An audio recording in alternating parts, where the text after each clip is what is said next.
runtii barnaamijkan waa wacyigelin weeye in gabdhuhu ay ka qayb qaataan ciidamada booliska ugu horeeya weliba ardada dugsiyada sare ka baxday iyo kuwa jaamacadaha waxaad ogtihiin madaxweynuhu inay ka go'an tahay inuu dhallinyarada fursad siiyo sidaa darteed waxaan rabnaa inay gabdhuhu iyo wiilalba ay ka faa'iidaystaan fursadda madaxweynaha uu siinayo dhallinyarada si ay ugu soo biiraan ciidamada booliska oo ay qaybtooda u qaataan barnaamijkan waxaan kaloo uga mahadcelinaynaa hadda UM iyo wasaaradda oo iska kaashaday oo ahaa wacyigelin weeye boolisku waa waxa ugu muhiimsan oo dalka amniga gudihiisa ka shaqeeya marka waxaa la rabaa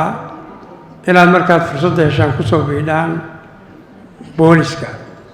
gabdhuhuna muhiim bay noo yihiin waxaan kaloo rabnaa inaad community boolis ahaan u shaqaysaan xil iska saadhaan idinkaa boolis ahaan ku shaqaysaan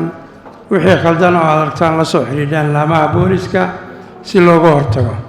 waxaan aad ugu faraxsanahay dugsiga Gambool waan ugu mahadcelinaynaa maamulayaashiisa iyo guddiga waalidkaba sida dhow ay ula shaqeeyaan laamaha amniga ee booliska waxaan leenahay waa mahadsantihiin aad baad u mahadsantihiin waxaan rabnaa barnaamijkan inaad idinkuna gaarsiisaan inta kale oo inaga maqan